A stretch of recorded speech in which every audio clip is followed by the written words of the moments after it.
Hello everyone, आप सभी का स्वागत है। तो हम देख रहे थे बिहार एसएससीजीएल का जो वैकेंसी है, तो कैसे तैयारी करें। तो पिछले साल में पूछे गए प्रश्नों को आधार बना करके हमको तैयारी करना है। और हम क्या कर रहे हैं कि जो भी आपको प्रश्न पूछा गया उसको हम क्या कर रहे हैं, सब्जेक्ट वाइज आपको बता रहे हैं कहाँ कहाँ से किस तरह से प्रश्न आ रहा है, वो क्या क्या फोकस करने की आवश्यकता है। तो हम साइंस लेके चल रहे हैं। बिहार सीजीएल में अब तक जितना साइंस प्रश्न पूछा गया है उसको यहाँ पर हम समझ रहे हैं। और ये हमारा तीसरा लेक्चर है। देखिए, बिहार एसएससीजीएल 1 जिसका प्री मेंस हमने डिस्कस कर दिया है, और बिहार एसएससीजीएल आपका ई2 का है, जो कि 2015 में आपका वैकेंसी आया था। 2015 में बेसिकली इसका एग्जाम हुआ था, 14 में फॉर्म आया था और 15 में इसका एग्जाम हुआ था। ठीक है, ये हमारा लेक्चर नंबर क्या आपको है, 3 है। तो आप जैसे बताया गया है क्या कि 50 नंबर मैथ और साइंस है। 50 नंबर मैथ और क्या है, साइंस है, तो 25-25 पूछना चाहिए। लेकिन यह अनुपात क्या है, घट बढ़ जा रहा है। पहला में हमने क्या देखा था कि 30 प्रश्न साइंस से पूछा गया, 20 प्रश्न, उसके बाद देखा कि 30 प्रश्न पूछा गया। यहाँ पर क्या देख रहे हैं कि साइंस से कितना है, मात्र 16 ही प्रश्न पूछा गया। मात्र कितना है, 16 ही प्रश्न आपको पूछा गया है। ठीक है, और उसमें भी देखिएगा तो क्या है कि फिजिक्स से 4 प्रश्न पूछा गया, केमिस्ट्री से 2 प्रश्न पूछा गया है, और बायोलॉजी और बॉटनी, जीव विज्ञान और वनस्पति विज्ञान मिलाकर 10 प्रश्न पूछा गया है। और सबसे अधिक आपको बायोलॉजी से 9 प्रश्न पूछा गया है। और पिछला में भी देखे थे कि उसमें भी आपको 9 प्रश्न पूछा गया था। ठीक है, तो मतलब देख रहे हैं कि बायोलॉजी पे क्या है, आपको फोकस ज्यादा कर रहा है। और साथ ही आप ये भी देखिएगा कि कई सारा टॉपिक आपको रिपीट भी हो रहा है। ठीक है, और बायोलॉजी और हाँ, साउंड वगैरह एक बार चेक कर लीजिएगा सब ओके है कि नहीं। चलिए, ठीक है, तो अब यहाँ पे आते हैं। अच्छा, ये हमारा एग्जाम क्या था, बीएसएससी सीजीएल 2, है ना। ये डे 1 जो कि 16/2/2015 को आपको एग्जाम हुआ था, उसका है ना। मतलब 2 दिन एग्जाम हुआ था, 16 और लगता है कि 23 का शायद एग्जाम हुआ था 2015 में। ठीक ना, चलिए अब आइए। ये पूरा जो लेक्चर है, पूरा आपको पीवाईक्यूज का सॉल्यूशन मिल जाएगा। सिलेक्शन 10 सिलेक्शन गुरु एप्लीकेशन पर, कुछ पीडीएफ आपको 10 सिलेक्शन गुरु टेलीग्राम चैनल पर भी शेयर किया गया है। और क्यूज आपको चलता है डेली टेलीग्राम पर। सिलेक्शन गुरु क्यूज आप ज्वाइन कर लीजिएगा टेलीग्राम पर ग्रुप, वहाँ आप क्यूज में पार्टिसिपेट कर सकते हैं। कोई समस्या होगा तो यहाँ का ये नंबर है, इस नंबर पर आप बात करके समस्या का समाधान प्राप्त कर सकते हैं। ठीक है, चलिए तो शुरुआत करते हैं। पहले हम फिजिक्स से शुरुआत करते हैं। फिजिक्स में कितना है, आपको 4 प्रश्न पूछा गया है। पहला प्रश्न देखिए क्या पूछा गया है यहाँ पर, कि तारों का जो रंग होता है निर्भर करता है, the colour of stars depends on, किस पर डिपेंड करता है। तो तारा का जो रंग होता है, यह क्या होता है, उसके आपको तापमान पर क्या होता है, डिपेंड करता है। किस पर डिपेंड करता है, तापमान पर आपको डिपेंड करता है। ठीक है, चलिए एक मिनट रुकिएगा दोस्त।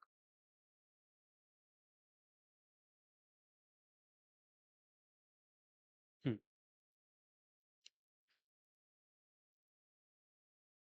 जिनको दिक्कत हो रहा है एक और एप्लीकेशन से बाहर जाइए, दोबारा एंट्री कीजिए, आपका सही हो जाएगा दोस्त।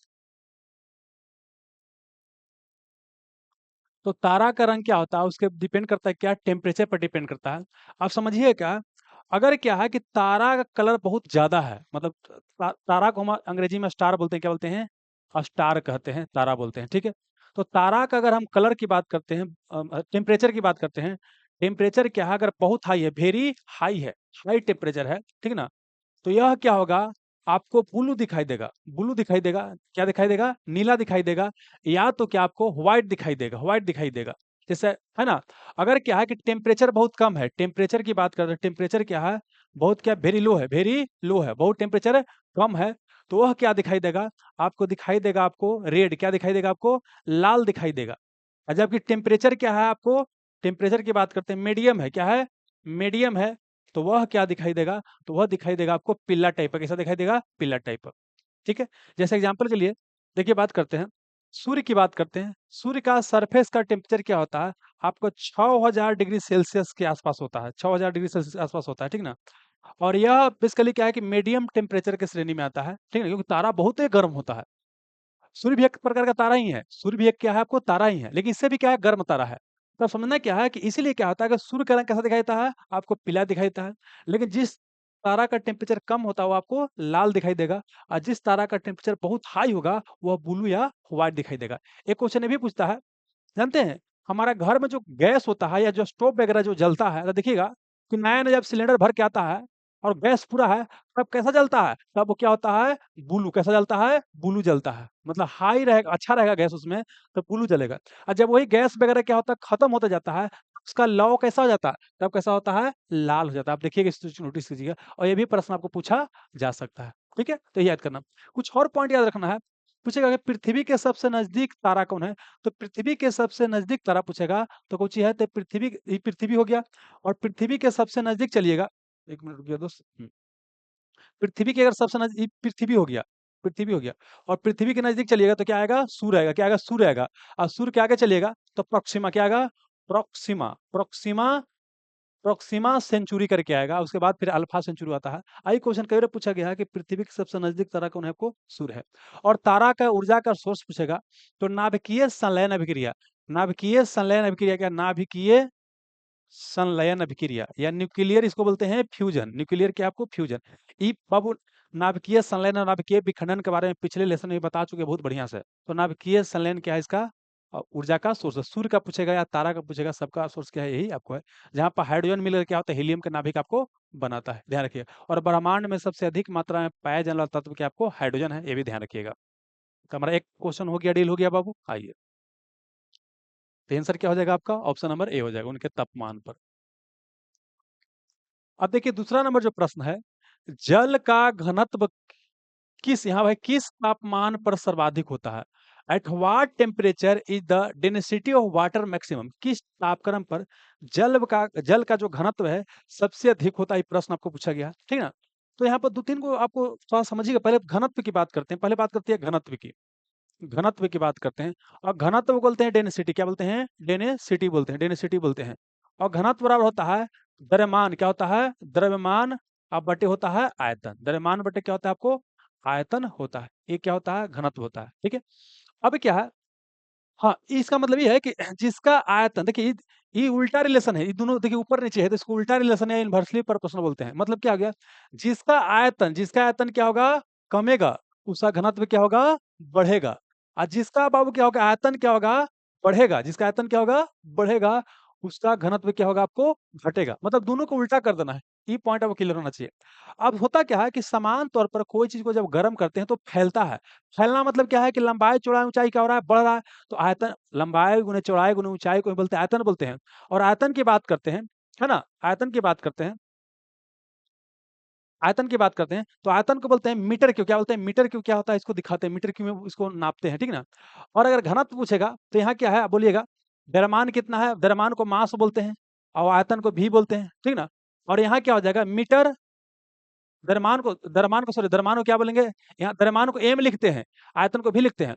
और द्रव्यमान को केजी में मापते हैं, और आयतन को क्या करते हैं? मीटर क्यूब में मापते हैं। तो मतलब क्या होगा? केजी प्रति मीटर क्यूब, केजी प्रति मीटर क्यूब किसका होता है? आपको द्रव्यमान का, सॉरी, घनत्व क्या होता है? यूनिट होता है। ये क्वेश्चन पूछा जा सकता है, ध्यान रखिएगा। अब क्वेश्चन और क्या पूछेगा, समझिएगा यहाँ पर कि समान तौर पर कोई चीज को गर्म करते हैं तो उसका क्या होता है? फैलता है। फैलने का मतलब क्या है? कि आयतन क्या होगा? बढ़ेगा।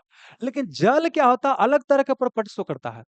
ये सनी देओल है, पहले क्या होगा? पिटाएगा, और तब क्या होगा? एकदम गर्दा मचाएगा। तो यहाँ पर सेम चीज क्या होता है कि अगर देखिए क्या है, जल की हम बात करते हैं, इधर हम क्या करते हैं? टेम्परेचर को लेते हैं, इधर हम टेम्परेचर को लेते हैं, इधर हम टेम्परेचर मतलब क्या है कि इधर हम तापक्रम को लेते हैं, और इधर हम क्या है? जल के लेते हैं आयतन को। क्या करते हैं? जल के आयतन को लेते हैं, ठीक है। अब यानी 0 हो गया, 1 हो गया, 2 हो गया, 3 हो गया, 4 हो गया, ये डिग्री सेल्सियस में टेम्परेचर लेते हैं।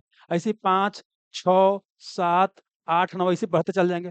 अब क्या है कि शुरू में जब हम टेम्परेचर देते हैं, तो समझिए यहाँ पर 1 है, 2 है, 3 है, 4 है, ऐसे आयतन है, 6 है, ऐसे करके है। तो शुरू में देखिए आयतन क्या होगा? ऐसा घटेगा कहाँ तक? 4, यहाँ समझिए कि अभी 5 आयतन है, और उसके बाद घट कितना आ जाएगा? एकदम बहुत कम आ जाएगा। कहाँ पर? 4 डिग्री सेल्सियस तक क्या होता है? इसका आयतन क्या होता है? घटता है। और उसके बाद 4 के बाद क्या होता है? इसका आयतन क्या होता है? आपको बढ़ता है। ये आपको याद रखना है कि जल को जब हम 0 से गर्म करते हैं पहले, तो यह आयतन में पहले क्या होता है? घटता होता है। कहाँ तक घटता है? 0 से 4 तक घटता है। और 4 के बाद के आयतन में क्या हो गया? बढ़ना आपको शुरू हो गया, ठीक है। तो यहाँ हम बोल रहे हैं क्या कि घनत्व की बात करते हैं। देखिए आयतन जब घटेगा, आयतन क्या होगा? घटेगा। आयतन क्या होगा? घटेगा, ठीक है ना? यहाँ पर समझिए क्या बोले? आयतन क्या होगा? घटेगा। यहाँ तक 4 तक घटेगा। तो अब पूछता है कि इसका घनत्व जो होता है कहाँ पर मैक्सिमम होगा? तो बोलिए जहाँ पर आयतन सबसे कम, घनत्व वहां पर सबसे अधिक हो जाएगा। तो मतलब कि सबसे कम आयतन कहाँ हो गया? देखिए 4 पर क्या हो गया? सबसे कम आयतन हो गया। तो इसीलिए क्या होता है कि यहाँ पर घनत्व सबसे अधिक होता है। तो यहाँ 2 क्वेश्चन, 4 डिग्री सेल्सियस पे क्या होगा, आयतन सबसे कम, आयतन क्या होगा जल का सबसे कम, सबसे क्या हो जाएगा, कम हो जाएगा। और 4 डिग्री सेल्सियस पर घनत्व क्या होगा, घनत्व क्या होगा, सबसे अधिक, सबसे क्या हो जाएगा, अधिक, सबसे अधिक हो जाएगा। अब इसी क्वेश्चन को पूछेगा कि जल को जब 0 से हम 10 डिग्री सेल्सियस या 9 डिग्री सेल्सियस तक गर्म करते हैं तो क्या प्रभाव पड़ेगा? तो क्या प्रभाव पड़ेगा कि पहले 0 से 4 तक आयतन में क्या होगा, घटेगा, आयतन में क्या होगा, घटेगा। और 4 के बाद क्या होगा, इसका आयतन बढ़ना क्या हो जाएगा, शुरू हो जाएगा। तो किसी तरह से क्वेश्चन क्या है, पलट के पूछ सकता है, इसके लिए आप क्या रहिए, मेंटली रहिएगा, तैयार रहिएगा। अब प्लस क्या है कि एक और क्वेश्चन पूछता है कि जब जल क्या होता है, ऊपर क्या होता है, जम जाता है, फिर भी उसके अंदर का मछली मरता नहीं है, क्यों? क्योंकि देखिए, जल क्या होता है, ऊपर वाला तो परत जम जाता है, लेकिन नीचे जमता नहीं है, इस कारण से क्या होता है, उसमें ऑक्सीजन मिल जाता है, इस कारण से मछली आपका क्या होता है, मरता नहीं है। मतलब देखिए, ऊपर वाला लेयर ही क्या होता है, समुद्र का या तालाब वगैरह का क्या होता है, जमता है, नीचे क्या होता है, पानी के पानी ही रहता है, इसलिए मछली को कोई दिक्कत आपको नहीं होता है। ठीक है, आइए, तो क्वेश्चन क्या है कि जल का घनत्व कितना तापमान पर सर्वाधिक होता है? तो जल का घनत्व क्या होगा, 4 डिग्री सेल्सियस पर, क्या बोले आपको, 4 डिग्री सेल्सियस पे क्या होता है, आपको सर्वाधिक होता है, ये आपको याद करना क्या हो गया, सब वही हो गया, 4 डिग्री सेल्सियस पे, ये हमारा क्या हो जाएगा, आपको आंसर हो जाएगा। ठीक है, अच्छा पूछेगा कि जल का बॉइलिंग पॉइंट कितना होता है, कितना बॉयल करता है? तो 100 डिग्री सेल्सियस पे क्या होता है, जल क्या होता है, बॉयल करता है, बॉइलिंग पॉइंट को क्वथनांक कहते हैं। और जल जमता कहाँ पर है, बर्फ कहाँ बनता है, तो 0 डिग्री सेल्सियस पे क्या होता है, आपको ये क्या होता है, आपको बोल सकते हैं, जमता है। ठीक है ना, इसको आपको ध्यान रखिएगा। अब बॉइलिंग पॉइंट कितना होता है, 100 डिग्री सेल्सियस होता है। आगे चलिए, अब अगला क्वेश्चन देखिए, पूछा गया है कि निम्नलिखित में से किस स्थान पर जी का मान सर्वाधिक होगा? देखिए, एक होता है बड़ी जी, क्या होता है, बड़ी जी, बड़ी जी को बोलते हैं, ये ग्रेविटेशन का क्वेश्चन है, तो बड़ी जी को बोलते हैं यूनिवर्सल ग्रेविटेशनल कांस्टेंट। देखिए समझिएगा, पहले समझना क्या है कि एक क्या है, गुरुत्वाकर्षण का नियम है, एक क्या आपको गुरुत्वाकर्षण का नियम है। पूछेगा गुरुत्वाकर्षण का नियम कौन दिया है, गुरुत्वाकर्षण का नियम कौन दिया है? तो यह कौन दिया है, आपको न्यूटन साहब ने। कौन दिया आपको, न्यूटन दिया है। गति का नियम भी न्यूटन दिया है, न्यूटन को फिजिक्स का पिता कहते हैं, उन्होंने प्रिंसिपिया नामक पुस्तक लिखा था। ठीक है ना।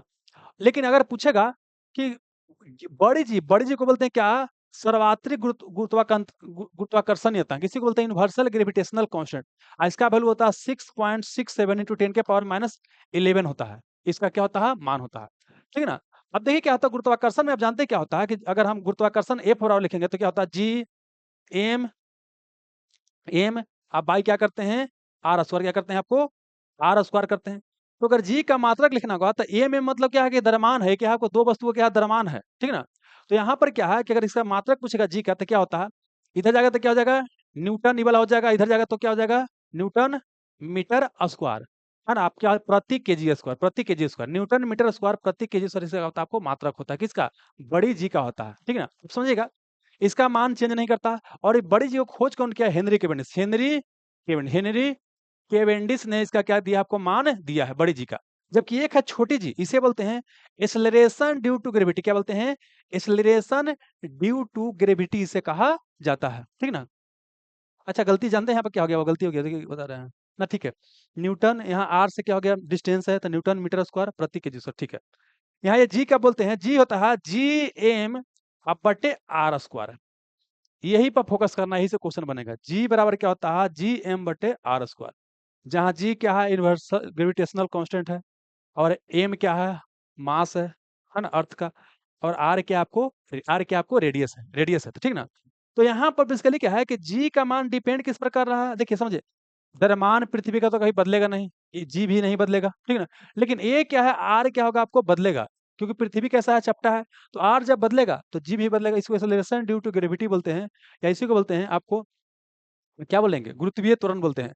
इसका पृथ्वी का मान होता है 9.8 मीटर प्रति सेकंड स्क्वायर, प्रति सेकंड स्क्वायर होता है। ठीक है, अब समझना क्या, देखिए अगर हम पृथ्वी की बात करते हैं, यहाँ पर देखिए अभी क्वेश्चन आपको पूछेगा, इसको समझना जरूरी है। ठीक है ना, यहाँ पर समझिए, अगर हम इस तरह से पृथ्वी की बात करते हैं, मान लें कि पृथ्वी इस तरह से चपटा है, समझने के लिए पृथ्वी से हम चपटा मान लेते हैं इस तरह से, ताकि हमको थोड़ा सा क्वेश्चन बनना आसान हो जाए। इस तरह से मान लें कि पृथ्वी चपटा है। अब क्या है कि देखिए पृथ्वी के जो सबसे कम डिस्टेंस होता है, ये सबसे कम डिस्टेंस है, इसे बोलते हैं क्या, ध्रुव बोलते हैं, क्या बोलते हैं, ध्रुव बोलते हैं, ध्रुव बोलते हैं। इसी को अंग्रेजी में बोलते हैं पोल बोलते हैं, पोल बोलते हैं। तो ये उत्तर में है, देखिए ऊपर में नॉर्थ होता है, नीचे में साउथ होता है, इधर ईस्ट होता है, इधर वेस्ट होता है।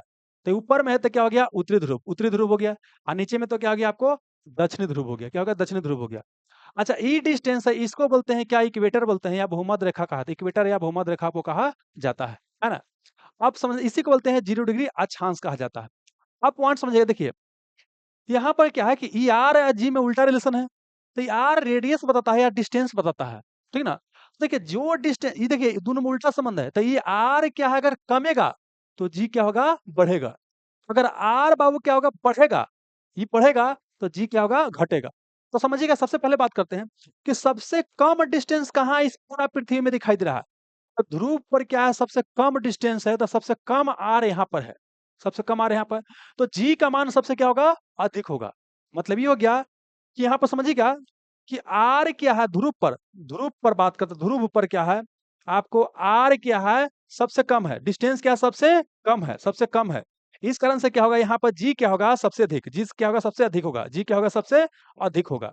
और जी सबसे अधिक होगा, तो इसका मतलब एक होता है एमजी, एमजी को बोलते हैं क्या, वस्तु का भार बोलते हैं। तो इसीलिए क्या होता है कि एमजी भी क्या होगा, सबसे अधिक होगा। मतलब वस्तु का भार भी सबसे अधिक होगा, सबसे अधिक एमजी को बोलते हैं वस्तु का भार। तो वस्तु का भार भी सबसे अधिक कहाँ होगा, यही होगा। एक होता है द्रव्यमान, एक होता है भार। द्रव्यमान का मतलब एम होता है, अब भार मतलब एमजी होता है, तो एमजी सबसे अधिक यही होगा। अब आइए, अगला क्या है कि हम विषुवत रेखा की बात करते हैं, विषुवत रेखा की बात करते हैं, इक्वेटर की बात करते हैं। तो यहाँ पर क्या होगा, जी क्या होगा, सब, सॉरी यहाँ पर क्या होगा, सबसे अधिक होगा, ये डिस्टेंस सबसे अधिक है ना। तो यहाँ पर क्या हो गया कि आर क्या है, सबसे अधिक, आर क्या है, सबसे अधिक, आर सबसे अधिक है। कहाँ पर, विषुवत रेखा की बात करते हैं, आर सबसे अधिक, तो जी क्या हो जाएगा, सबसे कम, उल्टा संबंध है। तो यहाँ पर जी क्या हो जाएगा, सबसे कम, जी क्या होगा, सबसे सबसे कम होगा। और जी सबसे कम, तो एम जी भी क्या होगा, सबसे कम, एम जी भी क्या होगा, आपको सबसे क्या हो जाएगा, कम हो जाएगा। ये आपको याद रखना है। मतलब सबसे कम भार कहाँ होता है, विषुवत रेखा पर होता है। एक और क्वेश्चन पूछेगा कि जब ध्रुव से हम विषुवत रेखा की ओर जाते हैं, तो देखिए डिस्टेंस बाबू, डिस्टेंस डिस्टेंस देख रहे हैं, बढ़ रहा है। जब ध्रुव से हम विषुवत रेखा की ओर जा रहे हैं, तो लाइन का लेंथ क्या हो रहा है, बढ़ रहा है। मतलब ये डिस्टेंस क्या होगा, बढ़ेगा, डिस्टेंस बढ़ेगा, तो जी क्या होगा, आपको घटेगा, जी क्या होगा, आपको घटेगा। इसका मतलब ये हो गया कि जब जब ध्रुव से विषुवत रेखा की ओर हमें जाते हैं, तो वहां क्या होता है, त्रिज्या क्या होता है, बढ़ता है, डिस्टेंस क्या होता है, बढ़ता है। इस कारण से जी का मान क्या होता है, आपको घटता है। लेकिन यही क्वेश्चन पूछेगा कि जब हम विषुवत रेखा, ये विषुवत रेखा से कहाँ हम जा रहे हैं, ध्रुव की ओर, कहाँ जा रहे हैं, ध्रुव की ओर जा रहे हैं, तो देखिए डिस्टेंस क्या हो रहा है, घट रहा है। तो मतलब क्या, जब ध्रुव से, सॉरी, जब विषुवत रेखा से, जब विषुवत रेखा से कहाँ आते हैं हम, ध्रुव की ओर आते हैं, विषुवत रेखा से कहाँ आ रहे हैं, ध्रुव की ओर आ रहे हैं। तो ये जो डिस्टेंस क्या हो रहा है, आपको घट रहा है। जब डिस्टेंस घट रहा है, तो जी के मान क्या होगा, आपको बढ़ेगा। तो एम जी के मान भी क्या होगा, आपको बढ़ेगा। ये आपको ध्यान रखना है, ठीक ना। अब यहाँ देखिए क्वेश्चन, एक और चीज, पृथ्वी की सतह से ऊपर जाइए या नीचे जाइए, जी का मान घटता है।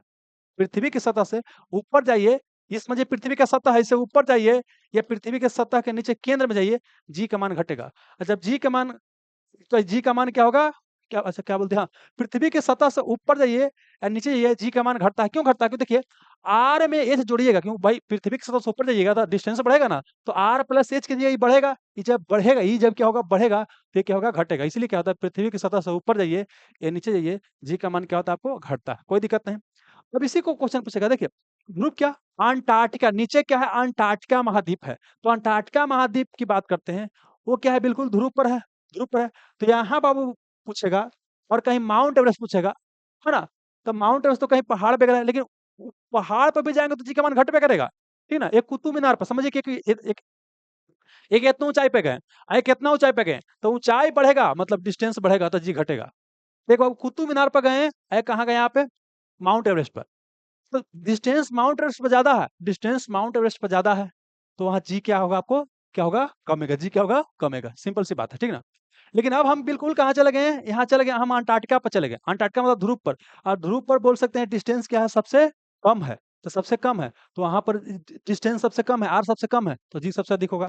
तो यहाँ देखिए क्वेश्चन क्या पूछा गया है कि निम्नलिखित में से किस स्थान पर जी का मान सर्वाधिक होगा। तो जी का मान सर्वाधिक कहाँ होगा, माउंट एवरेस्ट की चोटी पर नहीं, वहां घटेगा बाबू, कुतुब मीनार के ऊपर, इसके अपेक्षा तो क्या होगा, आपको जी ज्यादा होगा, ठीक है। भूमध्य रेखा पर जी का मान सबसे कम होता है। अंटार्कटिका के कैंप, अंटार्कटिका में आप गए हुए हैं, है ना, तो वहां पर क्या होगा, डिस्टेंस वहां, अंटार्कटिका मतलब ध्रुव, और ध्रुव पर सबसे कम डिस्टेंस होता है, इसलिए क्या होगा, सबसे अधिक क्या होगा, आपको जी का मान होगा। तो ऑप्शन क्या हो जाएगा, डी हो जाएगा, हमारा सही हो जाएगा, ठीक है ना। चलिए अब आइए, अगला जो है हमारा क्वेश्चन है,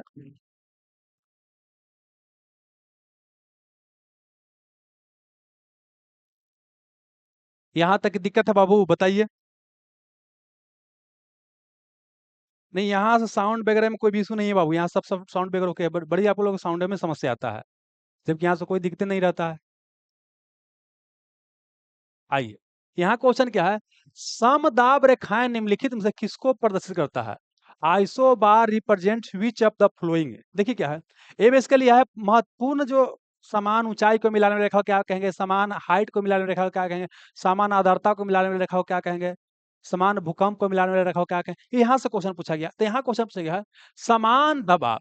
तो हिंदी तो समान दाब, तो क्या समान वायुमंडलीय दाब, तो इसी हो जाएगा समान साम दाब। लेकिन कई बार सम दाब नहीं देगा, वहां देगा कि आइसो बार क्या करता है, तो बार से एटमॉस्फेरिक प्रेशर मापते हैं, तो मतलब कि साम दाब रेखाएं किसको मापता है, समान वायुमंडलीय दाब को, इक्वल एटमॉस्फेरिक प्रेशर। देखिए ये एक बाबू क्या है, जगह है कि जगह दोनों का प्रेशर समान है, दोनों को मिलाएंगे तो उसे बोलते हैं क्या, आइसो बार कहते हैं। तो ऑप्शन नंबर डी हो जाएगा सही, है ना।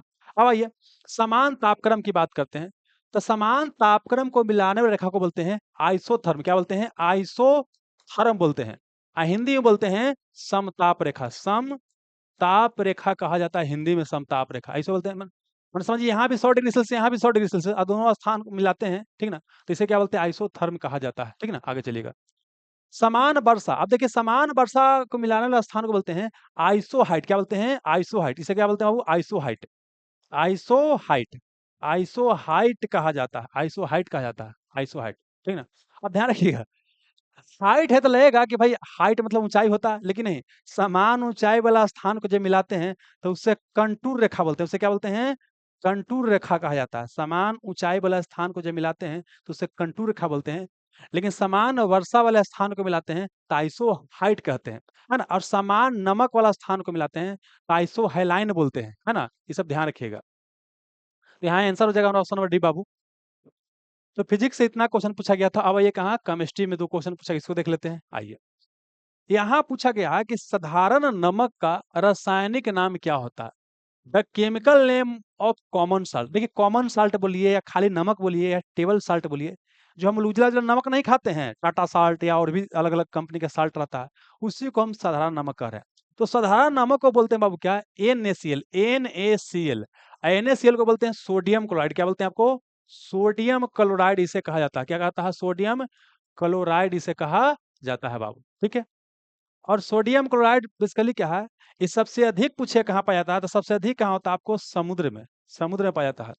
और समुद्र का औसत लवणता पूछता है, एवरेज सैलिनिटी ऑफ ओशियन पूछता है, तो 35 ppt कितना होता है, 35 ppt होता है।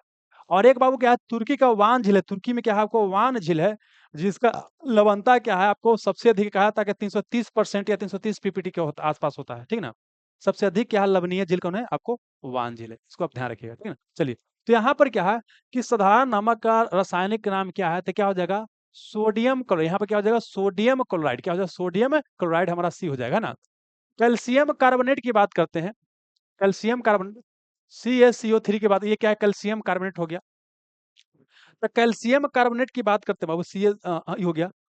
तो कैल्शियम कार्बोनेट को आपको बोल सकते हैं संगमरमर, संगमरमर बोल सकते हैं या मार्बल बोल सकते हैं। यही क्या आपका कैल्शियम कार्बोनेट है, जिसको बिल्डिंग विल्डिंग बनाने में इस्तेमाल किया जाता है। और सोडियम कार्बोनेट की बात करते हैं बाबू, सोडियम कार्बोनेट है ना, Na2CO3, Na2CO3 के बाद सोडियम कार्बोनेट। एक होता है सोडियम बाइकार्बोनेट, NaHCO3, समझिएगा। देखिए Na2CO3 बोलेगा तो इसे बोलते हैं सोडियम कार्बोनेट। क्या बोलते हैं, सोडियम कार्बोनेट कहा जाता है, इसे सोडियम कार्बोनेट कहा जाता है।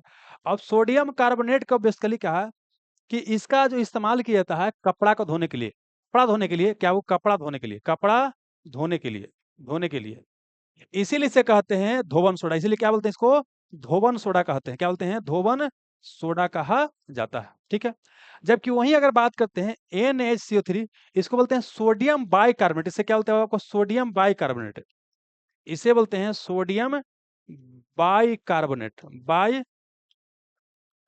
बोलते हैं। इसको बोलते हैं बेकिंग सोडा। क्या बोलते हैं आपको, बेकिंग सोडा, बेकिंग सोडा बोलते हैं।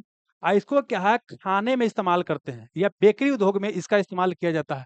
रोटी वगैरह को फुलाने के लिए नहीं, तड़का उड़का बनाते हैं तो उसमें भी इसमें डाला जाता है, जलेबी बनता है तो उसमें भी डाला जाता है। इसको खाने वाला सोडा, इसको क्या बोलते हैं, खाने वाला भी सोडा बोलते हैं, किसको, सोडियम बाइकार्बोनेट। भुलाइएगा तो याद कीजिएगा, बाई खाई तबाई, खाई तबाई, खाई तबाई, तो सोडियम बाइकार्बोनेट को क्या बोलते हैं, खाने वाला सोडा, जबकि सोडियम कार्बोनेट को क्या बोलते हैं, धोवन सोडा कहा जाता है। ध्यान रखिएगा दोनों, ठीक है ना। चलिए, प्लास्टर ऑफ पेरिस का रासायनिक नाम क्या होता है? प्लास्टर ऑफ पेरिस का बोलता है कि रासायनिक नाम क्या होता है? तो याद कीजिए, आपको बताए होंगे, पहले भी बताए होंगे। सुनिए क्या दोस्त होता है, कैल्शियम CaSO4, कैल्शियम सल्फेट होता है। कैल्शियम क्या बोले आपको, सल्फेट। तो कैल्शियम सल्फेट क्या है, अगर 1 मोल है तो यहाँ पर 2 मोल वाटर ले लीजिए, मतलब ये जितना रहेगा उसका दोगुना वाटर लेना है। तो इसे बोलते हैं जिप्सम। इसे क्या बोलते हैं, आपको वो बोलते हैं कुछ, जिप्सम कहा जाता है। क्या कहते हैं इसको, जिप्सम कहा जाता है, जिप्सम कहते हैं। इसी को क्या बोलते हैं, कैल्शियम, इसे क्या बोलते हैं, कैल्शियम सल्फेट बोलते हैं। ऐसे को कहते हैं जिप्सम।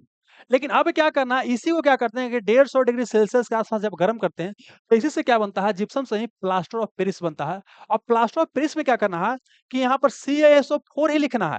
लेकिन अगर ये पूरा 1 मोल है तो इसको इन्हें हाफ कर देना है, मतलब इसका आधा इधर कर देना है। तो यहाँ पर क्या है कि यहाँ अगर 1 मोल पूरा मान लेते हैं तो ये क्या हो गया आपको, हाफ, हाफ H2O हो गया। लेकिन अगर क्या करते हैं, कैल्शियम सल्फेट को हम 2 लेते हैं, क्या करते हैं, 2 लेते हैं, इसको 2 लेते हैं, तो इधर कितना लेंगे, 1 लेंगे। तो 1 मतलब कितना, H2O लेंगे। ये क्या हो गया आपको, क्या बोलते हैं, ये है वो क्या आपको, प्लास्टर ऑफ पेरिस। क्या आपको, प्लास्टर ऑफ पेरिस। अब इसको याद करना है बाबू, एग्जाम में बड़ी पूछता है, भुलाइएगा नहीं। प्लास्टर ऑफ पेरिस का इस्तेमाल करते हैं, हड्डी टूट गया वहां पर जोड़ने उड़ने के लिए इस्तेमाल करते हैं। इसके अलावा क्या, बिल्डिंग विल्डिंग बनता है वहां पर भी इस्तेमाल करते हैं, ठीक ना। सेल चिकित्सा वगैरह में इसका इस्तेमाल करते हैं। अब समझिए क्या क्वेश्चन पूछा गया है कि प्लास्टर ऑफ पेरिस का नाम क्या है। क्या इसका नाम कैल्शियम क्लोराइड है, CaCl2 इसका नाम है, कैल्शियम क्लोराइड को CaCl2 बोलते हैं, नहीं भाई ये नाम नहीं है। क्या इसका कैल्शियम नाइट्रेट नाम है, नहीं, CaNO3 होता है, ई होता है, नहीं भाई ये भी नहीं है ना।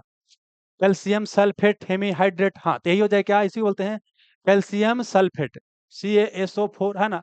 हेमीहाइड्रेट मतलब होता है कि हाफ वाटर करके हम ले रहे हैं, इसके अपेक्षा हाफ वाटर ले रहे हैं, ठीक ना। तो यही हो जाएगा हमारा ऑप्शन नंबर, क्या हो जाएगा, सी हो जाएगा। मतलब देखिए, इसको और इसको क्या बोलते हैं हम बाबू, दोनों क्या है, प्लास्टर ऑफ पेरिस है। इसी का नाम है calcium sulphate hemihydrate. Calcium sulphate रहेगा तो जिप्सम, लेकिन कैल्शियम सल्फेट हेमीहाइड्रेट बोलेंगे तो क्या होता है आपको, जिप्सम होता है ना, गवा गया। कैल्शियम सल्फेट रहेगा तो जिप्सम रहेगा, और कैल्शियम सल्फेट हेमीहाइड्रेट रहेगा तो उसे बोलेंगे plaster of Paris, plaster of Paris बोलेंगे, ठीक है। चलिए, तो ये क्या हो गया, इसका मतलब ये हो गया कि देखिए यहाँ पर क्या है, विभिन्न रासायनिक विभिन्न रासायनिक बोल सकते हैं कंपाउंड है, रासायनिक यौगिक है, और उसका केमिकल फॉर्मूला आपसे पूछ रहा है और उसका उपयोग आपसे पूछ रहा है। तो यहाँ कम से कम 15-20 को आपको याद कम से कम मिनिमम करना होता है, ठीक है ना, वो आपको लेक्चर में बताया जाएगा आगे। चलिए, तो भी हमारा खत्म हो गया, केमिस्ट्री वाला भी खत्म हो गया दोस्त। अब आते हैं कहाँ आपको, बायोलॉजी में। कहाँ आते हैं, बायोलॉजी में। बायोलॉजी से कितना है, 9 प्रश्न पूछा गया है, तो इसको अब देखते हैं। आइए, आइए, इबोला क्या है। देखिए, ई बेसिकली क्या था ना कि उस समय क्या था कि इबोला वायरस था, अफ्रीका में बड़ा एकदम कहर मचेले। नहीं, जैसे कोरोना वायरस था ना जी, ऐसे पहले क्या था, इबोला वायरस का जमाना था एक समय, ठीक ना। तो इबोला वायरस क्या है, इबोला बेसिकली क्या आपको वायरस है। इबोला क्या का वायरस है, जो अफ्रीका के देश में क्या था, भारी तबाही मचेले था, बस वही है, कुछ पूछेगा नहीं। चर्चा में था, इस कारण से करंट अफेयर में इसका क्वेश्चन था। ये एक्चुअली कहाँ का है, करंट अफेयर क्वेश्चन है, लेकिन साइंस से था इसलिए हम साइंस में डाल दिए इसको। आइए, तो मतलब ये हो गया है कि साइंस से भी करंट अफेयर से रिलेट करके भी क्वेश्चन पूछा जा सकता है। आइए, बैक्टीरिया की बात, अच्छा वायरस की बात करते हैं। तो वायरस का खोज किया है कौन, इवान विस्की। कौन हो, इवान विस्की। इवान विस्की पूछेगा कि वायरस खोज कौन किया है, तो कौन, इवान विस्की करके नाम है, या इवान वस्की करके नाम है बाबू। अब बैक्टीरिया का खोज कोई कौन किया है, तो Leeuwenhoek, Leeuwenhoek, Leeuwenhoek ने क्या किया आपको, बैक्टीरिया का आपको खोज किया है, ठीक है ना। चलिए, और एक और चीज ध्यान रखिएगा। अच्छा, एक और ये आपको जो क्या बोले कि जो बैक्टीरिया होता है, बैक्टीरिया को बोलते हैं क्या, जीवाणु। क्या बोलते हैं, जीवाणु। और एक होता है फंगस, फंगस। अब फंगस को बोलते हैं कवक। क्या बोलते हैं, कवक बोलते हैं। इन्वायरमेंट में बताया जाएगा कि ना, ये दोनों क्या होता है, डिकम्पोजर। क्या होता है आपको, डिकम्पोजर, डिकम्पोजर होता है। डिकम्पोजर मतलब क्या होता है, अपघटक, अपघटक, अपघटक होता है। मरे पदार्थों क्या करता है, डिकम्पोज करता है। लेकिन जो वायरस होता है, वायरस क्या बोले आपको, वायरस होता है, वायरस, यह जो होता है आपको डिकम्पोजर नहीं होता। यह क्या बोले कि डिकम्पोजर की बात करते हैं, यह अपघटक ही आपको नहीं होता है, ये आपको याद रखना है, ठीक है ना। चलिए, आइए, और कवक तो बता ही दी क्या होता है, फंगस होता है। इस शैवाल के साथ क्या होता है, सहजीवी संबंध में आपको रहता है।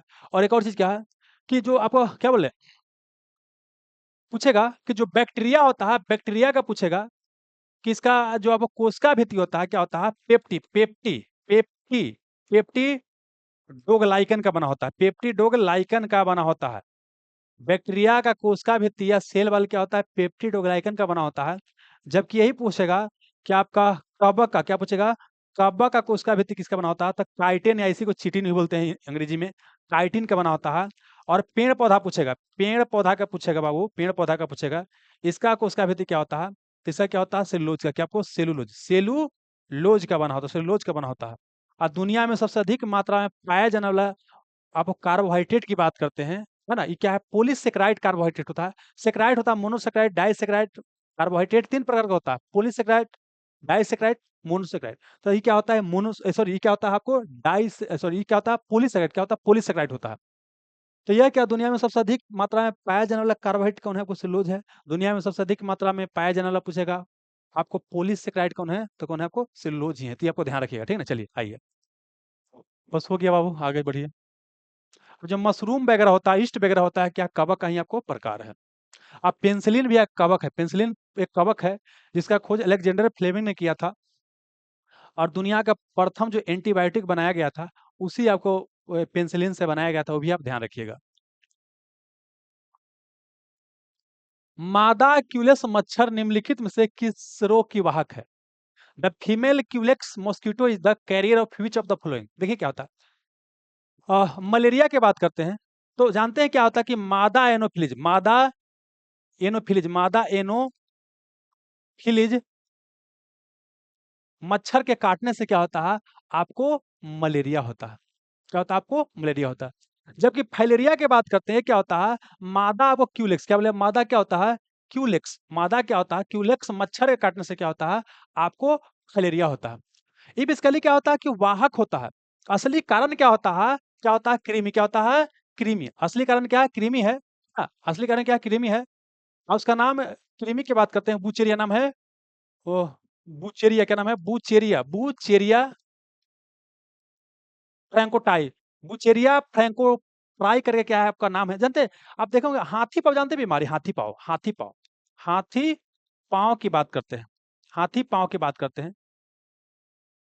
इसी को बोलते हैं क्या, इनफ्लेटाइटिस करके नाम होता है। अरे नहीं, किसी का देखते हैं पैर पूरा एकदम फूल गया, एक पैर सही है, एक पैर पूरा क्या हो गया आपको फूल गया, एक पैर सही है, एक पैर क्या हो गया आपको पूरा क्या हो गया, फूल गया, ठीक है ना। तो इसी को क्या बोलते हैं, इसी को बोलते हैं क्या, हाथी पाँव इन्फ्लेटिस बोलते हैं ना। इसी को क्या बोलते हैं, बुचूरिया बैंक्राफ्टी करके क्या होता है, कृमि होता है। बुचेरिया बैंक्राफ्टी, बैंक्राफ्टी करके कृमि होता है। उस कृमि से ही क्या होता है, आपको होता है फैलेरिया। लेकिन कृमि को वाहक कौन करता है, एक जगह से दूसरे ले जा कौन जाता है, तो कौन ले जाता है, आपको क्यूलेक्स मच्छर लेकर के जाता है। और यह बाद में जब फैलेरिया होता है बाबू, तो यह हमारा क्या होता है, जो लसका होता है, जो लिम्फ होता है, लसका होता है, लिम्फ होता है, उसे क्या करता है, प्रभावित करता है। और हमारा पैर हाथ वगैरह क्या होता है, फूल जाता है। यही हमारा क्या आंसर हो जाएगा। तो आंसर क्या हो जाएगा, फाइलेरिया हो जाएगा। मादा क्यूलेक्स क्या होता है, आपको फाइलेरिया होता है। ठीक है, चलिए। अच्छा, एक और डेंगू पूछेगा। तो मादा क्या होता है, इजिप्टी, इजिप्टी मच्छर, क्या बोले इजिप्टी, इजिप्टी मच्छर से क्या होता है आपको डेंगू, क्या होता है आपको डेंगू होता है। तो तीनों याद कर लीजिए। डेंगू क्या होता है, इजिप्टी मच्छर के काटने से होता है। और मलेरिया होता है एनोफिलीज मच्छर के काटने से। और क्यूलेक्स से क्या होता है आपको फाइलेरिया, क्या होता है आपको फाइलेरिया होता है। शुष्का छिकोभ का मनुष्यों में प्रकोप किस विटामिन की कमी से होता है। शुष्का छिकोप को बोलते हैं क्या, जीरोपैथिलीमिया। हालांकि कई जगह शुष्का छिकोप दिया गया है, कई सेट में, वहां पर क्या है, इसका हिंदी बोल दिया सूखा रोग। नहीं, सूखा रोग नहीं होता बाबू। सूखा रोग बेसिकली क्या होता है ना, कि आपको हड्डी में होता है सूखा रोग, वो विटामिन डी की कमी से होता है। यहाँ पे बेसिकली क्या है, शुष्का छिकोप मतलब होता है जीरोपैथिलीमिया। और जीरोपैथिलीमिया क्या है, आंख की बीमारी है। ये जीरोपैथिलीमिया क्या है, यह क्या है, आपको आंख की बीमारी है। आंख में आंसू नहीं बनता है। फिर आंख में आंसू नहीं, देखिए पहले समझिए, एक बाबू के जानते हैं क्या, रतौंधी, रात को आपको दिखाई नहीं देता, उसको बोलते हैं रतौंधी बोलते हैं। नाइट ब्लाइंडनेस उसे कहा जाता है, ठीक है ना। एक होता है कलर ब्लाइंडनेस, वर्ण वर्ण अंधता। आपको लाल और हरा में अंतर नहीं कर पाइएगा बढ़िया से, उसको बोलते हैं कलर ब्लाइंडनेस। जबकि एक है नाइट ब्लाइंडनेस, रात को आपको दिखाई नहीं देगा।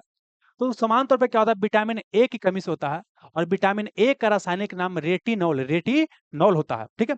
अब यहाँ पर क्या करते हैं कि जब ये आपको जो जीरोपेथेलिमिया होता है तो आँख से आँसू वगैरह निकलता है, आँख वगैरह भी सूख जाता है और इसके अंदर भी क्या आपको क्या बोलता है रतौंधी वगैरह इसके अंदर भी हो सकता है और कॉर्निया वगैरह भी लास्ट में आपको खराब हो सकता है, आँख खत्म हो सकता है। तो ये जीरोपेथेलिमिया बीमारी को दूर करने के लिए क्या है, आँख का बीमारी है तो आँख की बीमारी को दूर करने के लिए विटामिन ए का इस्तेमाल किया जाता है। तो गाजर वगैरह से भी विटामिन ए प्राप्त होता है। लेकिन सबसे अच्छा क्या होता है गोल्डन राइस, क्या आपको गोल्डन राइस की बात करते हैं, गोल्डन राइस। इसको बोलते हैं सुनहरा चावल, क्या बोलते हैं? सुनहरा चावल कहा जाता है, सुनहरा चावल। ठीक है ना? एक होता है नॉर्मल चावल, एक होता है गोल्डन राइस। तो चावल में क्या करते हैं इसको जीन को चेंज करते हैं, इसको जीएम क्रॉप बोलते हैं, इसको जेनेटिकली मॉडिफाइड क्रॉप बोलते हैं, क्योंकि इसका जीन को चेंज करके इसके अंदर क्या करते हैं विटामिन ए को ऐड करते हैं, विटामिन ए को ऐड कर देते हैं, ठीक है ना?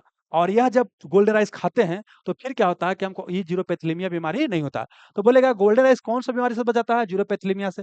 गोल्डन राइस किस तरह क्रॉप है? जीएम क्रॉप है। आनुवांशिक रूप से रूपांतरित क्या है आपको पौधा है या जेनेटिकली मॉडिफाइड क्रॉप है। फिर पूछेगा गोल्डन राइस किस विटामिन का सोर्स है? विटामिन ए का क्या आपको सोर्स है। इसके अलावा गाजर में क्या होता है विटामिन ए पाया जाता है, इसको आप ध्यान रखिए, ठीक है? चलिए विटामिन के की बात करते हैं। विटामिन के की कमी से क्या होता है आपको रक्त का थक्का आपको नहीं जमता है। जबकि विटामिन डी की बात करें, देखिए विटामिन के क्या होता है हमारे शरीर के अंदर जानते हैं विटामिन बाहर से लेना पड़ता है, लेकिन दो विटामिन क्या होता है उसका निर्माण होता है। ए क्या होता है कि ई कोलाई बैक्टीरिया होता है हमारी आंत में ई कोलाई बैक्टीरिया होता है, जो क्या करता है शरीर के अंदर विटामिन के का निर्माण करता है। वहीं अगर हम विटामिन डी की बात करते हैं, यह सूर्य के प्रकाश की उपस्थिति में पराबैंगनी किरणें की उपस्थिति में क्या होता है कि हमारे अंदर के शरीर के अंदर जो कोलेस्ट्रॉल होता है वो त्वचा के अंदर क्या करता है विटामिन डी का क्या करता है आपको निर्माण करता है। अब विटामिन डी की कमी से क्या होता है ऑस्टियोमलेशिया करके बीमारी होता है। एक बहुत पूछता है रिकेटस, क्या आपको रिकेटस, और रिकेटस को ही सूखा रोग बोलते हैं। यह क्या होता है हड्डी की क्या आपको बीमारी है, ठीक है ना? विटामिन ए तो बताइए दिया। तो होती विटामिन सी की बात करते हैं, इसको एस्कॉर्बिक एसिड भी कहा जाता है। ऐसे क्या होता है स्कर्वी जैसा बीमारी होता है, मतलब मसूड़ा वगैरह से खून निकलने लगा है ना। नींबू संतरा वगैरह क्या होता है विटामिन ए सी का क्या होता है अच्छा सोर्स होता है, इसको आप ध्यान रखिएगा, ठीक है ना? चलिए तो इसका आंसर क्या हो जाएगा बाबू? जीरोपेथिलिमिया विटामिन क्या हो जाएगा ए, विटामिन ए। विटामिन ए कमी से जीरोपेथिलिमिया हो सकता है। आइए प्रोटीन ऊर्जा कुपोषण का परिणाम है। Protein energy mall nutrition result in. देखिए माल न्यूट्रिशन मतलब क्या होता है पोषण। अब माल न्यूट्रिशन मतलब होता है कि पर्याप्त मात्रा में जब पोषण नहीं मिलता है तो उस स्थिति को बोलते हैं माल न्यूट्रिशन, या उसी को बोलते हैं कुपोषण कहा जाता है। अब देखिए हमारे शरीर में क्या होता है हम भोजन के रूप में या तो कार्बोहाइड्रेट खाते हैं, या तो प्रोटीन खाते हैं, या तो फैट खाते हैं। कार्बोहाइड्रेट को कार्बोहाइड्रेट ही बोलते हैं, ठीक है ना? अच्छा देखिए इसको क्या बोलते हैं देखिए इसको हाइड्रेट बोलिए, कार्बोहाइड्रेट बोलिए, इसी को क्या बाबू स्टार्च बोलिए, स्टार्च। देखिए इसी को क्या बोलिए ग्लूकोज बोलिए, अलग अलग नाम दे सकता है, ठीक है ना? और प्रोटीन को प्रोटीन ही बोलते हैं, प्रोटीन को प्रोटीन ही बोलते हैं, और फैट को बोलते हैं वसा बोलते हैं। देखिए सबसे ज्यादा एनर्जी होता है किसमें? फैट में होता है, लेकिन ये एनर्जी हमारे शरीर को ज्यादा देता नहीं है। नहीं होता है कि ज्ञान बहुत लेकिन बोल कम रहा है, और जिसके पास कम ज्ञान वो ज़्यादा बोल रहा है। तो कार्बोहाइड्रेट क्या होता है शरीर में क्या होता है सबसे ज़्यादा ऊर्जा, अगर हम बोल सकते हैं कि 60% 70% ऊर्जा हमको शरीर से को कहाँ से मिलता है, तो कहाँ से? कार्बोहाइड्रेट से मिलता है। अब सबसे पहले पाचन भी किसका शुरू होता है? कार्बोहाइड्रेट का ही पाचन शुरू होता है, मुँह से ही सब पाचन शुरू हो जाता है। इसीलिए कोई खिलाड़ी को या किसी व्यक्ति को तुरंत एनर्जी चाहिए तो उसको क्या दिया जाता है? कार्बोहाइड्रेट दिया जाता है। इसीलिए क्वेश्चन पूछता है कि एथलीट को तुरंत एनर्जी के लिए क्या दिया जाता है? तो कार्बोहाइड्रेट ही दिया जाता है। नहीं सुनते ग्लूकोज तो नहीं पी लो, आप लोग भी दौड़ने जाते होंगे तो क्या है वो कार्बोहाइड्रेट है। प्रोटीन का पाचन कहाँ से? पेट से शुरू होता है। ये पूछेगा प्रोटीन का पाचन कहाँ से? पेट से शुरू होता है। और इसका काम तो क्या शरीर को मुख्य रूप से एनर्जी देना है, लेकिन कार्बोहाइड्रेट नहीं है। तब वहाँ पर क्या है कि फैट से भी कुछ आपको एनर्जी मिलता है। हालाँकि शरीर में देखिए क्या होता है कि कार्बोहाइड्रेट और प्रोटीन दोनों को अगर जलाइए 1 ग्राम को जलाइएगा तो वहाँ से 4.2 किलो कैलोरी एनर्जी निकलता है। जबकि यहाँ फैट से कितना होता है 9 पॉइंट समथिंग करके कैलोरी एनर्जी निकलता है, किलो कैलोरी एनर्जी निकलता है। तो सबसे अधिक मात्रा में एनर्जी पाया जाता है फैट में, लेकिन शरीर को एनर्जी की पूर्ति कहाँ से होता है? कार्बोहाइड्रेट से, ठीक है? अब आइए, इसका काम क्या होता है? शरीर को चिकना-उकना रख करके एकदम है ना, एकदम त्वचा एकदम बढ़िया से रखना। लेकिन ज़्यादा फैट हो जाएगा, तो बाबू क्या होगा कोलेस्ट्रॉल बढ़ेगा ज़्यादा, तो फिर क्या होगा हृदय संबंधी बीमारी भी हो सकता है, मोटापा वगैरह हो सकता है, चर्बी वगैरह निकल सकता है। यही प्रोटीन की बात करते हैं, तो प्रोटीन क्या होता है हमारे शरीर में जो भी वृद्धि होता है, मानव के विकास के लिए, वृद्धि के लिए, बचाव ग्रोथ के लिए उसको क्या है प्रोटीन की आवश्यकता पड़ता है। इसी के अलावा क्या है कि शरीर में कहीं टूट-फूट गया, मरम्मत करना है, तो वहाँ पर कौन करेगा? प्रोटीन क्या करेगा? वो करेगा। अब प्रोटीन की कमी से क्या होता है? बच्चा में 2 बीमारी होता है। एक बीमारी को बोलते हैं क्वाशियोकर, क्वाशियोकर करके बोलते हैं। वायु को बोलते हैं मरासमस, मरासमस करके बीमारी होता है। यह दोनों बीमारी होता है आपको प्रोटीन की कमी से। और प्रोटीन को बॉडी बिल्डिंग ब्लॉक बोलते हैं। क्या बोलते हैं? प्रोटीन को बॉडी बिल्डिंग ब्लॉक कहा जाता है। आइए, तो प्रोटीन ऊर्जा कुपोषण परिणाम किसका है बोलिए? मरासमस। देखिए मरासमस, हाँ वो मरासमस होता है प्रोटीन से। रिकेटस क्या बोले कि यह विटामिन डी से होता है ना? और बेरी-बेरी क्या बोले कि विटामिन बी1 से होता है। थायमिन की कमी से क्या होता है? आपको बेरी-बेरी होता है ना? और बल चर्म लियोपोर्सी की बात करते हैं, ये क्या होता है आपको? जीवाणु। क्या होता है आपको? जीवाणु के क्या कारण होता है? तो बोलिए यहाँ क्या बोलता है? प्रोटीन कुपोषण का परिणाम क्या होता है? क्या हो जाएगा? मरासमस हो जाएगा। तो हमारा ऑप्शन नंबर ए हो जाएगा बाबू, सही। अब आ गई है, शरीर के किस अंग की खराबी से मधुमेह रोग का प्रकोप होता है? अभी कई बार क्वेश्चन पूछा गया है कि शरीर के अंदर क्या होता है? कई सारा ग्रंथि है, उसी में क्या है? एक ग्रंथि है वो अग्नाशय। क्या है? अग्नाशय। अग्नाशय नाम है ग्रंथि है। अग्नाशय को पेंक्रियाज बोलते हैं। और अग्नाशय मानव शरीर का एकमात्र ऐसा ग्रंथि है जो क्या है? मिक्स ग्लैंड है, मिश्रित ग्रंथि है। क्योंकि इससे क्या निकलता है? इससे आपको हार्मोन भी निकलता है। ऐसे आपको क्या होता है? जूस और एंजाइम भी निकलता है। अग्नाशय से ही या पेंक्रियाज से ही पूर्ण पाचक रस निकलता है। और जाके क्या होता है? छोटी आंत में भोजन को पूरा क्या करता है? पचाता है। क्योंकि हार्मोन भी निकलता है। जैसे यहाँ पर क्या बोले कि यहाँ पर क्या अल्फा कोशिका है और बीटा कोशिका है। इसके अलावा गामा कोशिका भी होता है। तो अल्फा से क्या निकलता है? ग्लूकोन। क्या निकलता है? ग्लूकोन हार्मोन निकलता है। जबकि बीटा से क्या निकलता है? वो बीटा से निकलता है क्या आपको? इंसुलिन। क्या निकलता है? इंसुलिन हार्मोन आपको निकलता है। ठीक है। इंसुलिन हार्मोन क्या करता है कि आपको ये शरीर में जो ग्लूकोज है उस मात्रा को क्या करता है? नियंत्रित करता है ना? समझिए क्या होता है कि जो ग्लूकोज होता है, यह शरीर में क्या होता है? जमा होता है कि आपको क्या बोले? ग्लाइकोजन। ग्लाइकोजन के फॉर्म में क्या होता है? जाकर के जमा होता है।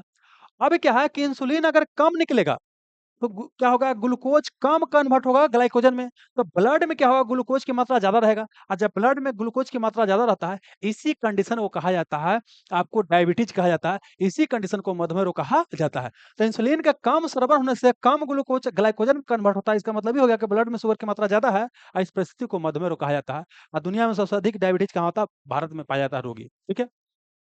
अब क्या है कि ज़्यादा मात्रा में अगर निकलेगा, तो ज़्यादा ग्लूकोज ग्लाइकोजन में कन्वर्ट हो गया, तो ग्लूकोज की मात्रा ब्लड में कम हो जाएगा। तब ये बीमारी होता है हाइपरग्लाइसेमिया, है ना? वो भी क्या है? आपको खराब बीमारी है। अब क्या है कि जो ग्लूकोन है, ये क्या करता है? वापस ग्लाइकोजन को फिर से क्या करता है? ग्लूकोज में क्या करता है? कन्वर्ट करता है। तो इससे क्वेश्चन कम ही पूछा जाता है। इसका खोज कौन किया था? बेटिंग और बेस्ट नामक विद्वान ने खोज किया था। बताइए, किस अंग की खराबी से मधुमेह होगा? तो लीवर की खराबी से नहीं, पेंक्रियाज या अग्नाशय खराब हो गया, तब क्या हो जाएगा? बोल सकते हैं मधुमेह रोग या डायबिटीज आपको हो जाएगा बाबू। तो यही हमारा आंसर हो जाएगा ना। ये देखिए, लीवर की बात करते हैं, यकृत की बात करते हैं, मानव शरीर की सबसे बड़ा ग्रंथि पूछेगा तो कौन है आपको? यकृत ही। और ग्रंथि के बारे में पिछला चैप्टर में पिक्चर के माध्यम से सारा चीज बतैले हैं, तो यहाँ दोबारा मेहनत करने की कोई आवश्यकता नहीं पड़ना चाहिए। ठीक है ना? चलिए, दूसरा सबसे बड़ा ग्रंथि कौन है? अग्नाशय है। और यह शरीर का एकमात्र क्या है? मिक्स ग्लैंड है ना। किडनी की बात करते हैं, किडनी आपको यहाँ पाया जाता हो। किडनी का काम क्या है? शरीर के अंदर जो भी हानिकारक पदार्थ है उसको क्या करना? छान देना। तो इसका काम क्या है? छानना। क्या आपको? छानना काम है। और छानना को बोलते हैं फिल्ट्रेशन। क्या बोलते हैं? फिल्ट्रेशन। फिल्ट्रेशन। तो फिल्ट्रेशन ऑफ ब्लड कौन करता है? किडनी करता है। जबकि लंग्स, एक होता है लंग्स। लंग्स लंग्स को बोलते हैं फेफड़ा। क्या बोलते हैं? फेफड़ा। फेफड़ा का काम क्या है? Purification. Purification of blood. Purification मतलब क्या होता है कि शरीर के ब्लड के अंदर ऑक्सीजन की मात्रा बढ़ाना और कार्बन डाइऑक्साइड की मात्रा कम करना। जिस ब्लड में ऑक्सीजन ज्यादा रहता है उसको शुद्ध ब्लड बोलते हैं। और जिस ब्लड में ऑक्सीजन की मात्रा कम होता है, कार्बन डाइऑक्साइड ज्यादा होता है, उसको इम्प्योर ब्लड बोलते हैं। प्योर मतलब शुद्ध, मतलब क्या हो गया कि ऑक्सीजन की मात्रा ज्यादा। तो ये काम कौन करता है? यहाँ पर लंग्स होता है। यह काम कौन करता है? आपको लंग्स करता है प्यूरिफिकेशन ऑफ ब्लड, शुद्धिकरण। और जबकि किडनी क्या करता है? ब्लड को छानने का काम या फिल्ट्रेशन ऑफ ब्लड करता है। इसको भी आप ध्यान रखिएगा। ठीक है। चलिए, हृदय बाबू के हृदय को बोले हार्ट। क्या बोलते हैं? हार्ट बोलते हैं। ठीक है ना। यह क्या करता है? ब्लड का क्या करता है? पंपिंग करने का काम करता है। नहीं, बोलता है कि दिल धड़कता केहू की याद में। इसको किसी को याद करने का छुट्टी नहीं रहता है। ठीक है ना। ये बेसिकली क्या है कि ब्लड को क्या करता है? पंपिंग करता है। अगर ब्लड को पंपिंग नहीं करेगा, ठीक ना, तो सब जगह क्या होगा? ब्लड नहीं पहुंचेगा। और तब क्या होता है? आपको हार्ट हार्ट अटैक हो जाता है। नहीं, जब हृदय वाला चैप्टर बताएंगे ना तो और डिटेल से क्या करेंगे बताएंगे। ठीक ना। यहाँ पर समय अलाउ उतना नहीं कर रहा बाबू, नहीं तो फिर काम गड़बड़ा जाएगा। आइए, थायराइड ग्रंथि से भी क्वेश्चन पूछा जा चुका है पहले बाबू, फिर रिपीट हो रहा है। मतलब देख रहे हैं क्या हो रहा है? एक ही टॉपिक क्या होता है? बार बार आपको रिपीट होता है। थायराइड ग्रंथि की बात करते हैं, गला जो होता है, जो हमारा गला होता है, यहीं पे क्या होता है? थायराइड ग्लैंड पाया जाता है। थायराइड ग्लैंड पाया जाता है, थायराइड ग्रंथि पाया जाता है। ठीक है? ऐसे क्या होता है? थायरॉक्सिन हार्मोन निकलता है। थायरोक्सिन हार्मोन क्या होता है निकलता है, जो गलकंड या गलसुआ रोग, इसी को ग्वाइटर रोग बोलते हैं, उसे वो क्या करता है, बचाता है। चूंकि इससे हार्मोन निकल रहा है, तो यह क्या है, इंडोक्राइन ग्लैंड है, यह अंतःस्रावी ग्रंथि है। तो ये कहाँ पाया जाता है, वो गला में पाया जाता है ना। यकृत से क्या होता है, पित्त निकलता है, वो पित्त पित्त निकलता है ना। आँख तो बाबू ग्रंथि वगैरह नहीं है, टेंशन क्या हो जाएगा, गला क्या हो जाएगा, गला। घेंघा रोग आयोडीन की कमी से होता है। देखिए, थायरॉक्सिन जो ग्लैंड होता है, इसमें कुछ खराबी आ गई है, थायरॉक्सिन हार्मोन सही से नहीं निकलेगा, तो वहाँ घेंघा रोग या ग्वाइटर रोग हो जाएगा। लेकिन एक और क्या है कि आयोडीन की कमी से भी होता है। बेसिकली थायरॉक्सिन हार्मोन जो होता है, वो क्या करता है कि आयोडीन की मात्रा को क्या करता है, नियंत्रित करने का भी काम करता है। तब समझिए क्या, जो घेंघा रोग को बोलते हैं, घेंघा रोग को कहीं ग्वाइटर बोलते हैं, इसी को गलकंड बोलते हैं, इसी को गलसुआ बोलते हैं। नहीं तो गला किसी का फूल जाता है, तो यह आयोडीन की कमी से होता है। बोलता है कि यह निम्न से किस क्षेत्र में व्याप्त होता है। तो जनरली पहले क्वेश्चन यही पूछता था कि घेंघा रोग किसकी कमी से होता है? आयोडीन की कमी से होता है। लेकिन अब क्या है, यह कॉन्सेप्चुअल क्वेश्चन पूछ दिया कि तटीय क्षेत्र में, पहाड़ी क्षेत्र में, रेगिस्तानी क्षेत्र में, यह बोलता है आपको कहाँ होगा। बताइए वो कहाँ होगा? यह जो होता है आपको कहाँ होता है, ठीक है ना? मतलब यह बोल सकते हैं क्या है कि कॉन्सेप्चुअल क्या है, वो क्वेश्चन पूछा गया है, ठीक है ना? चलिए,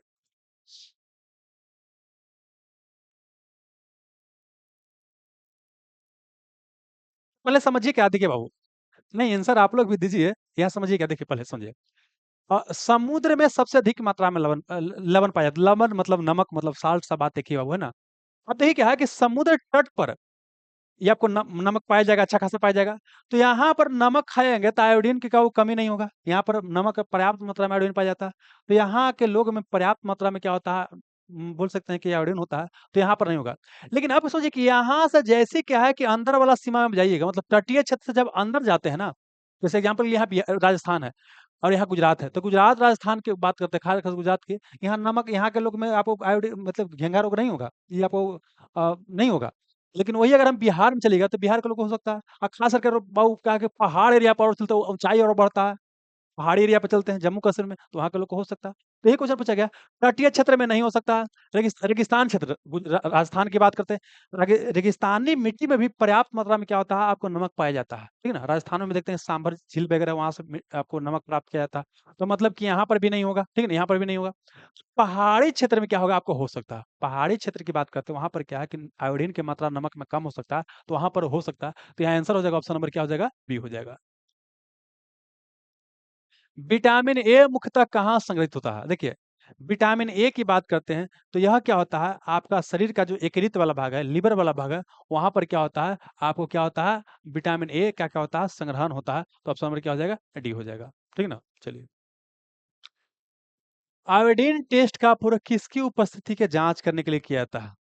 सुनिए, आयोडीन टेस्ट बेसिकली क्या है ना कि देखिए, अगर क्या है कि आयोडीन टेस्ट का प्रयोग करते जानते क्या? आपको बोल सकते हैं कार्बोहाइड्रेट, क्या बोले, कार्बोहाइड्रेट के जाँच करने के लिए आयोडीन टेस्ट किया जाता है। अगर क्या है कि कार्बोहाइड्रेट के अंदर क्या है कि आयोडीन क्या क्या करते हैं, डालते हैं, ठीक है ना? तो यह क्या है कि अगर ब्लू ब्लैक क्या हो गया?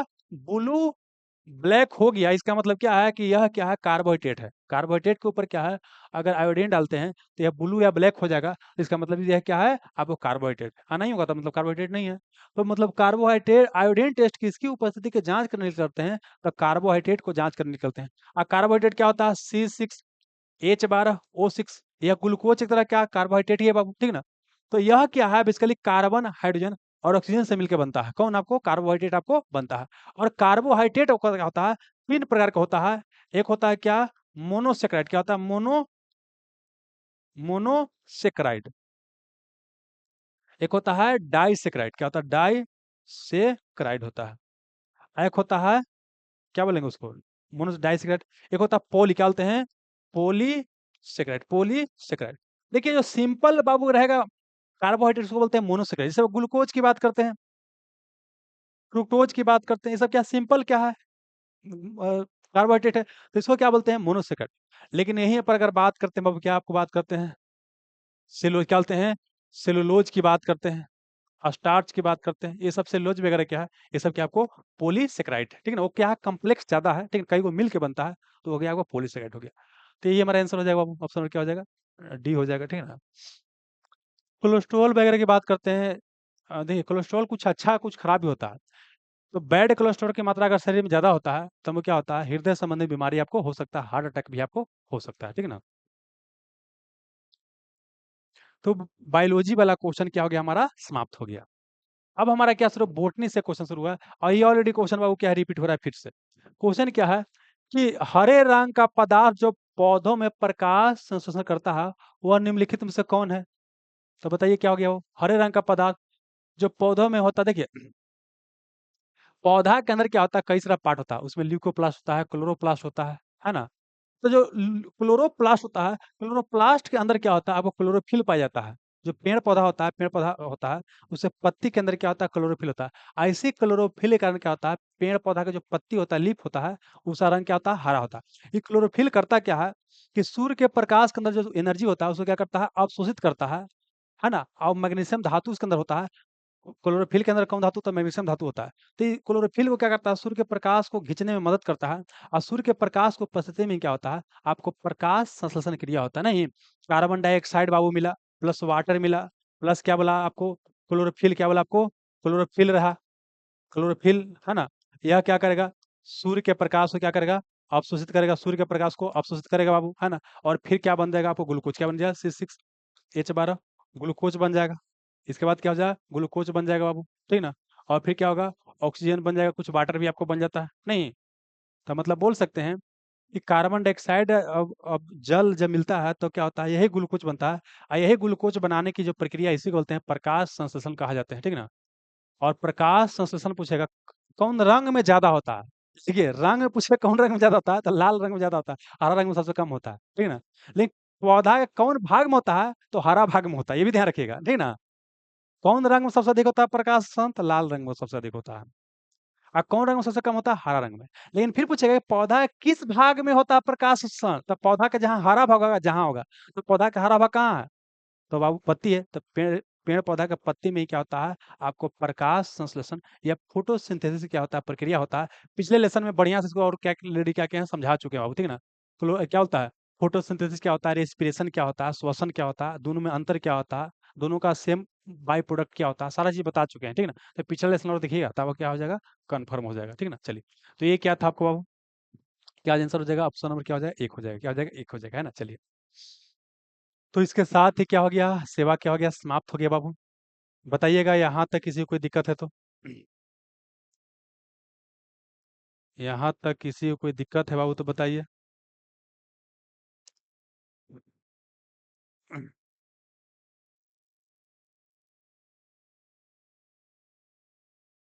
चलिए तो सेवा का एंड बाबू, फिर मिलते हैं नेक्स्ट लेसन में, है ना। पूरा जो आपका लेक्चर जो है 10 सिलेक्शन रूल आपको एप्लीकेशन में मिल जाएगा।